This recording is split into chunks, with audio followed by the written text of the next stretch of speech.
जय हिंद दोस्तों, स्वागत है आपका अपने यूट्यूब चैनल सागर एकेडमी में। तो दोस्तों एनएमडीसी फील्ड अटेंडेंस के लिए आप ये हमारी एक सेकंड क्लास है।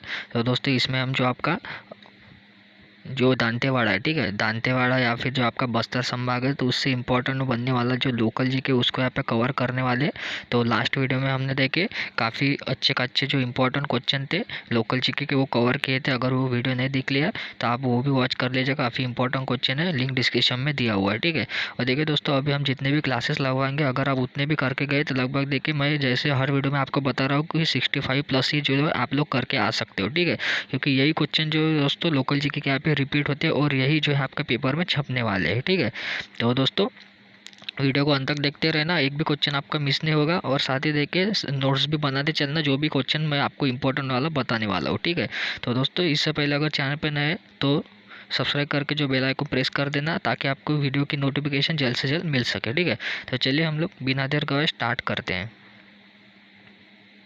तो सबसे पहले दोस्तों जो मैं आपको अभी जीके क्वेश्चन पढ़ाने वाले, तो वो देखिए वो मेरे हैंड राइट नोट है। अगर कुछ लिखा हुआ अगर थोड़ा सा आपको समझ में नहीं आ रहा तो मैं जो बोलूँगा उस पर भी ध्यान दीजिए, ताकि आपके दिमाग में अच्छे से वो बैठ जाए, ठीक है। तो चलिए स्टार्ट करते हैं। तो देखिए आज का हमारा पहला क्वेश्चन है। तो सबसे पहले बात, पढ़ाने से पहले मैं एक बात आपको बता देना चाहता हूँ कि देखिए कुछ स्टूडेंट को मुझे यहाँ पे कमेंट में आया था मैसेज कि बोल रहे थे कि सर आप ऑप्शन डालो। देखिए ऑप्शन डालने का यही हमारा मकसद है कि क्योंकि देखिए अगर मैं ऑप्शन आपके लिए डालता हूँ, ठीक है, तो देखिए ऑप्शन डालने पर देखिए आप लोग जो यहाँ पे कंफ्यूज हो जाएंगे, ठीक है। इसलिए मैं जो यहाँ पे वन लाइनर ही डाल रहा हूँ, ताकि देखिए जैसे यहाँ पे ऐसा क्वेश्चन हो इसका आंसर आगे दिया हो तो सीधा आपके दिमाग में वो छप जाएगा, ठीक है। ऑप्शन डालने से क्या होगा, आप लोग जो कंफ्यूज हो जाएंगे। जैसे अगर एग्जाम में गए तो आप लोगों को सभी ऑप्शन यहाँ पे करेक्ट लगने वाले, ठीक है। तो इसलिए मैं ऑप्शन नहीं डाल रहा हूँ, तो ये बात आप ध्यान में रखिएगा, ठीक है। तो चलिए बढ़ते हमारे पहले क्वेश्चन की तरफ। तो देखिए हमारा पहला क्वेश्चन है कि जो दांतेवाड़ा आपका जिला है, ठीक है, तो वो किससे घिरा हुआ है। तो देखिए वो घिरा हुआ आपका बस्तर, बीजापुर और सुकमा है, ठीक है। ये 3 संभाग से यहाँ पे घिरा हुआ है आपका जो दांतेवाड़ा जिला, ठीक है। तो बस्तर, बीजापुर और सुकमा, ठीक है। देखिए यहाँ पे ये लिखा हुआ नहीं समझ में आ रहा तो मैं बोल रहा हूँ वैसे आप नोट करते चलिए, ठीक है। ये थोड़ा दोस्तों जल्दबाजी में बनाए गए नोट्स, ठीक है, काफ़ी बड़े नोट्स है मैंने बनाए हुए हैं आपके लिए, जो भी आपके फील्ड अटेंडेंट का एग्जाम है उसके लिए। तो एक एक करके हम पूरा जो यहाँ पे जीके कवर करने वाले, ठीक है। इतना भी आप करके चले गए तो अच्छा स्कोरिंग करके आ सकते हो। चलिए अगला हमारा क्वेश्चन है, दांतेवाड़ा में कौन से नेशनल हाईवे गुजरते हैं, ठीक है। तो देखिए जो दांतेवाड़ा में यहाँ पे 3 नेशनल हाईवे गुजरते हैं, तो कौन कौन से देखिए मैं आपको नोट करवा देता हूँ। देखिए NH यहाँ पे हो गया, जो हो जाएगा 63, ये फिर या फिर NH1 और हो जाएगा आपका NH63A, ठीक है। तो ये 3 नेशनल हाईवे जो है आपके दांतेवाड़ा से गुजरते हैं, ठीक है। कौन कौन से, तो देखिए NH63, फिर NH1 और फिर देखिए आपका 63A, ठीक है। फिर देखिए अगला हमारा क्वेश्चन है, बड़ा गणेश मंदिर तथा मामा भांजा मंदिर कहाँ पे है। तो वो है आपका बारसूर में, ठीक है। तो बारसूर में स्थित है। देखिए यहाँ पे दोनों क्वेश्चन आपके बनेंगे। अगर पूछे आपका बड़ा गणेश मंदिर और साथ ही मामा भांजा मंदिर, ठीक है, ये इंपॉर्टेंट क्वेश्चन है। ये मंदिर से भी क्वेश्चन आपके बन जाते हैं। जिसमें वो कहाँ पे स्थित है, तो वो स्थित है आपके बारसूर में। अगर पूछा जाए कि जो आपका बड़ा गणेश मंदिर है, ठीक है, तो ये किस राजा ने बनवाया था, तो ये बनवाया था आपके चंद्रादित्य ने, ठीक है। चंद्रादित्य ने जो आपका बड़ा गणेश मंदिर है वो बनवाया था, ठीक है। तो इसका ये राइट आंसर हो जाएगा। फिर देखिए अगला हमारा क्वेश्चन है, दंतेश्वरी मंदिर दांतेवाड़ा में है, इसे किसने बनाया था। तो यही बताना है कि किस राजा ने बनाया था। तो वो था आपका राजा अमन देव, ठीक है। राजा अमन देव ने इसे बनाया था, ठीक है। तो ये राजा अमन देव किसके राजा थे, तो वो थे आपके काकतीय, ठीक है। ये क्या है, काकतीय से इनका संबंध था, ठीक है। तो ये बात आप याद रखना। चलिए अगला क्वेश्चन देखते हैं, दांतेवाड़ा पहाड़ियों में पाई जाती है। तो देखिए जो दांतेवाड़ा की पहाड़ियाँ है तो उसमें क्या पाई जाती है, तो धारवाड़ की चट्टानें जो काफ़ी पाई जाती है, जो आपके दांतेवाड़ा की पहाड़ी होती है, ठीक है। दांतेवाड़ा की पहाड़ियों में, ठीक है, जो आपकी धारवाड़ की चट्टानें वो पाई जाती है। तो ये भी इंपॉर्टेंट क्वेश्चन है, ठीक है। चलिए बढ़ते हैं अगले क्वेश्चन की तरफ। दांतेवाड़ा पहाड़ी की सबसे ऊंची चोटी कौन सी है, ये हमें बताना है। तो देखिए जो आपके दांतेवाड़ा पहाड़ी की सबसे ऊंची चोटी है तो वो है आपका नादीराज, ठीक है। नादीराज ये जो है आपके दांतेवाड़ा पहाड़ी की सबसे ऊंची चोटी है। अगर पूछा जाए कि उसकी कुल मिलाकर ऊंचाई कितनी है, तो देखिए उसकी ऊंचाई है 1210 मीटर, ठीक है। 1210 मीटर जो इसकी ऊंचाई है, ठीक है। और साथ ही देखिए वो कहाँ पे स्थित है, जो आपके नादीराज जो पहाड़ी है, ठीक है, तो वो स्थित है आपकी बैलाडीला की पहाड़ी में। देखिए मैं आपको पिछले वीडियो में बताया था कि बैलाडीला की पहाड़ी में कौन सा अयस्क ज़्यादा पाया जाता है, तो वो पाया जाता है आपका लौह अयस्क, ठीक है। लौह अयस्क ज़्यादा पाया जाता है, ठीक है, बैलाडीला की पहाड़ियों में, ठीक है।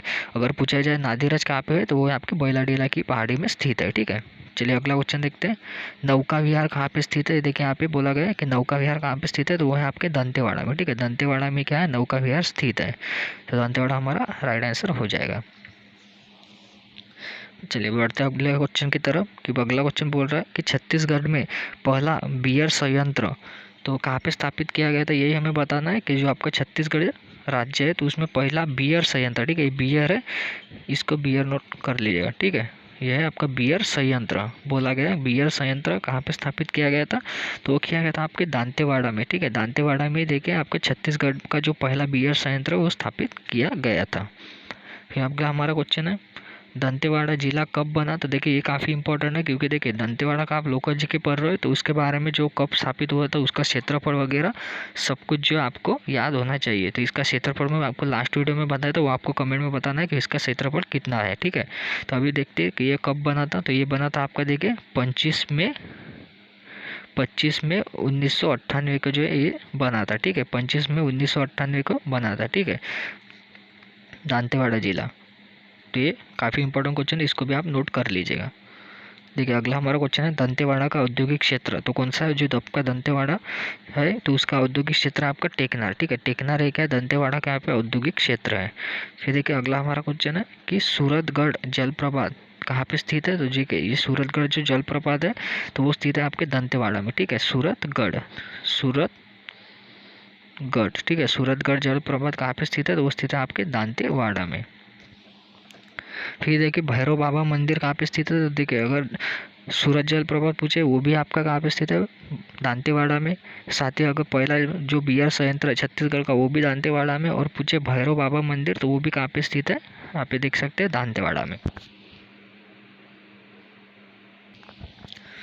फिर देखिए अगला और काफ़ी इंपॉर्टेंट हमारा क्वेश्चन है, ये क्वेश्चन देखिए काफ़ी कबार एनएमडीसी के एग्जाम का जो होता है आपके दांतेवाड़ा के क्षेत्र में तो उससे पूछा जाता है।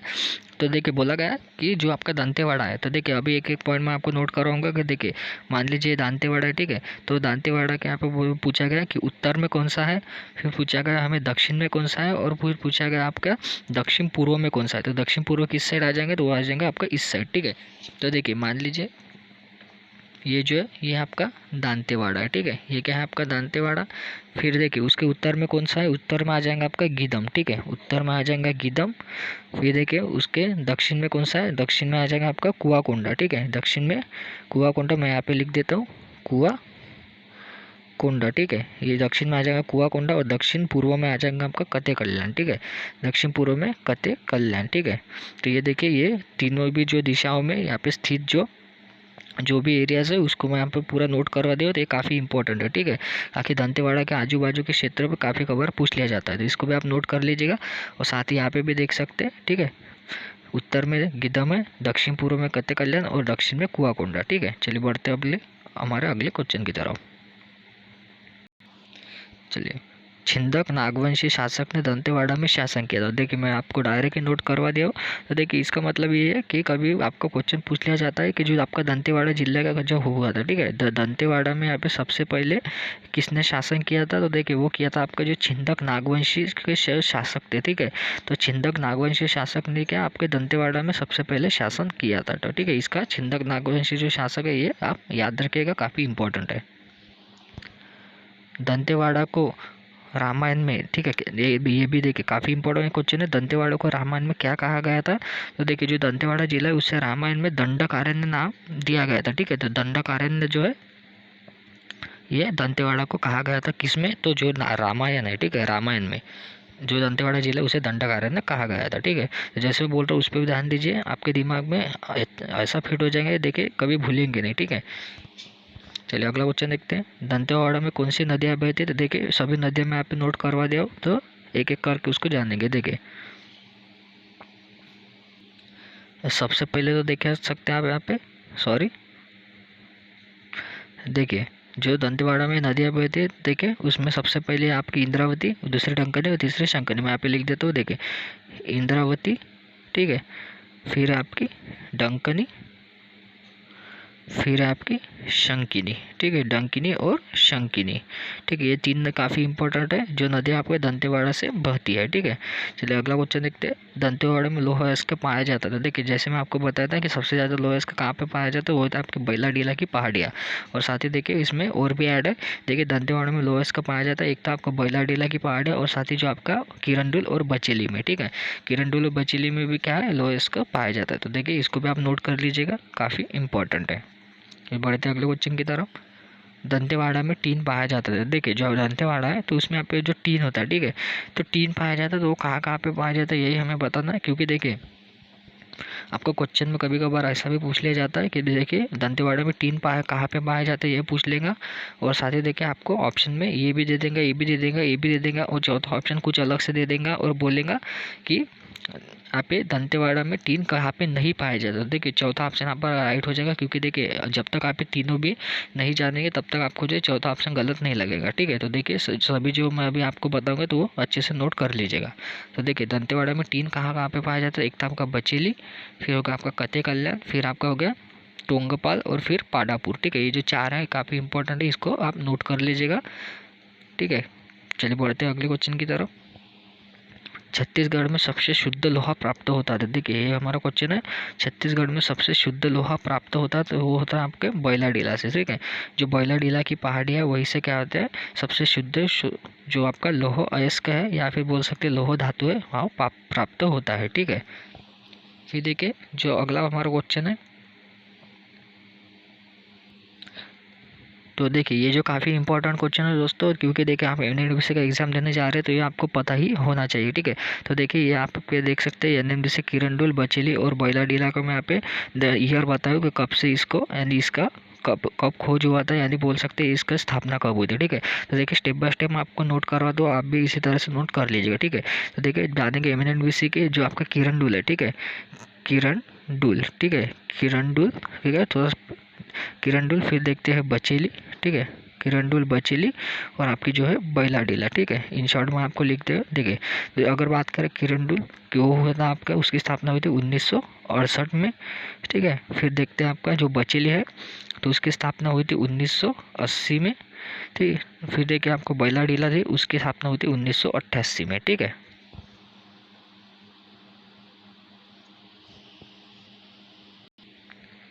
तो दोस्तों इसका आप स्क्रीनशॉट भी ले सकते हैं या फिर नोट कर लीजिएगा, ठीक है। तो जैसे मैं आपको यहाँ पे भी नोट करवा दूँ, आप वीडियो पॉज करके भी देख सकते हैं। देखिए यहाँ पे बताया गया एनएमडीसी किरंदुल 1968, फिर देखिए एनएमडीसी आपका बचेली हुआ था 1980 में, और बात करें बैलाडीला की तो उसकी स्थापना हुई थी 1988 में, ठीक है। तो चलिए बढ़ते हैं अगले क्वेश्चन की तरफ। छत्तीसगढ़ में राष्ट्रीय राजमार्ग की संख्या कितनी है? देखिए ये भी काफ़ी इंपॉर्टेंट है, क्योंकि जो आपका छत्तीसगढ़ का स्टेट है, ठीक है, छत्तीसगढ़ स्टेट में कुल हमें बताना है कि आपके नेशनल हाईवेज कितने हैं, यानी यही कि नेशनल हाईवे कितने गुजरते हैं। तो देखिए टोटल नंबर ऑफ अगर बात करें छत्तीसगढ़ में राष्ट्रीय राजमार्ग की संख्या कितनी है बोला गया, तो वो देखिए वो हो कुल मिलाकर 27, ठीक है। 27 जो आपके राष्ट्रीय राजमार्ग जो छत्तीसगढ़ में है, ठीक है। तो 27 इसका हमारा राइट आंसर हो जाएगा, और काफ़ी इंपॉर्टेंट क्वेश्चन है। भिलाई संयंत्र इस्पात संयंत्र की स्थापना, तो देखिए जो आपका भिलाई इस्पात संयंत्र है, ठीक है, भिलाई है, भिलाई इस्पात संयंत्र, तो इसकी स्थापना कब हुई? तो देखिए इसकी स्थापना जो हुई थी वो हुई थी आपकी 1955 में, यानी देखिए 1955 में जो इसकी स्थापना हुई थी। तो ये भी काफ़ी इंपॉर्टेंट जो है यहाँ पे क्वेश्चन आपके लिए बन जाएगा, ठीक है। 1955 यानी 1955 में इसकी स्थापना हुई थी भिलाई इस्पात संयंत्र की। चलिए बढ़ते हैं अगले क्वेश्चन की तरफ। फिर देखिए जो दंतेवाड़ा के जो आपके 2011 में जो जनगणना हुई थी तो उसी के मुताबिक देखिए दंतेवाड़ा में अगर लिंगानुपात की बात करें तो वो देखिए वो है आपका 1023, ठीक है, 1023। तो बात करें अभी लिंगानुपात होता क्या है, और कुछ कैंडिडेट हो जिनको नहीं पता तो देखिए जान लीजिए। लिंगानुपात होता क्या है कि देखिए मान लीजिए 1000 पुरुषों के पीछे स्त्रियों की संख्या, ठीक है। तो देखिए 1000 पुरुषों के पीछे यहाँ पे स्त्रियों की संख्या कितने, 1023। तो इसी को क्या बोलते हैं हम, लिंगानुपात, ठीक है। पुरुष और स्त्री के बीच का जो लिंगानुपात होता है उसे बोलते हैं हम लिंगानुपात। फिर देखिए 2011 की जनगणना के अनुसार उसमें देखिए अनुसूचित जाति का देखिए परसेंटेज कितना था, तो वो था आपका 3.11 यानी 3.11%, ठीक है, अनुसूचित जाति का। अगर पूछे अनुसूचित जनजाति, ठीक है, अनुसूचित जनजाति का वो कितना था, वो था आपका 71.07%, ठीक है। देखिए अनुसूचित जाति का था यहाँ पे 3.11% और अनुसूचित जनजाति का था यहाँ पे 71.07 0.07%। ठीक है, तो ये भी काफ़ी इंपॉर्टेंट, इसको भी आपको पूछ लिया जा सकता है। देखिए अगला हमारा क्वेश्चन है, जैसे कि मैंने आपको पिछले वीडियो जो हमारा हुआ था उसमें आपको दांतेवाड़ा का पिन कोड बताया था, तो अभी आपको जो है इसमें बताना है कि बचेली का पिन कोड क्या है। तो देखिए इसमें बचेली का पिन कोड आपको नोट करवा दिया हो, तो बचेली का पिन कोड क्या है, देखिए 494553। ठीक है, 494553 जो इसका बचेली का पिन कोड है। ठीक है, तो देखिए इसका भी मैं नोट करवा देता हूँ। दांतेवाड़ा का क्या हमने लिखा था, 494449। ठीक है, देखिए इसका लिखा था हमने दांतेवाड़ा का, और वो कभी पूछ लिया जाए कि आपका बचेली का क्या है, तो बचेली का जो पिन कोड है 494553। ठीक है, ये क्या है आपका बचेली का पिन कोड हो जाएगा। तो चलिए बढ़ते हैं हमारे अगले क्वेश्चन की तरफ।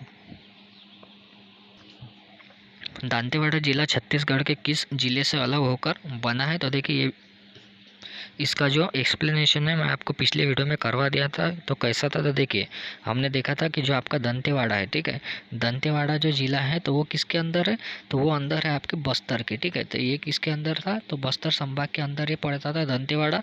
लेकिन देखिए फिर देखिए दंतेवाड़ा की जब स्थापना हुई तो उसका आपका बस्तर से उसको अलग कर दिया गया था। ठीक है, तो ये क्वेश्चन में हमें बताना है कि दंतेवाड़ा जिला छत्तीसगढ़ के किस जिले से अलग होकर बना है, तो वो जो आपका बस्तर जिले में पहले स्थित था, बाद में उसकी स्थापना होने के बाद उसको अलग कर दिया गया। ठीक है, तो बस्तर जिले में सबसे पहले ये स्थापित था। ठीक है, तो चलिए बढ़ते हैं अगले क्वेश्चन की तरफ। ठीक, काफ़ी इंपॉर्टेंट क्वेश्चन है अगला वाला। देखिए टोटल पुलिस स्टेशन इन दंतेवाड़ा, तो देखिए दंतेवाड़ा में हमें बताना है कि टोटल पुलिस स्टेशन कितने, तो देखिए कुल मिलाकर 11 पुलिस स्टेशन जो है दंतेवाड़ा में फिलहाल में स्थित है। ठीक है, तो आप देख सकते हैं पुलिस स्टेशन हमें बताने थे, तो कुल मिलाकर कितने 11 पुलिस स्टेशन। और देखिए सारे नोट्स भी बनाए चलिए दोस्तों, क्योंकि देखिए जब आपके एग्जाम डे एडमिट कार्ड वगैरह सब कुछ डाउनलोड होना चालू हो जाएंगे तो देखिए आपको ज़्यादा दिन नहीं मिलेंगे, लगभग मान के चलिए 1 हफ्ते के आसपास आपको मिल जाएगा। क्योंकि देखिए क्वेश्चन जो काफ़ी इंपॉर्टेंट है वो अगर आप नोट करते हैं तो देखिए एग्ज़ाम से पहले आप अच्छे से रिवाइज कर सकते हैं जल्द से जल्द। ठीक है, ताकि आपको जो फिर बार बार जो है क्वेश्चन देखने की ज़रूरत नहीं पड़ेगी, सीधा आपके पास नोट होंगी, तो देखिए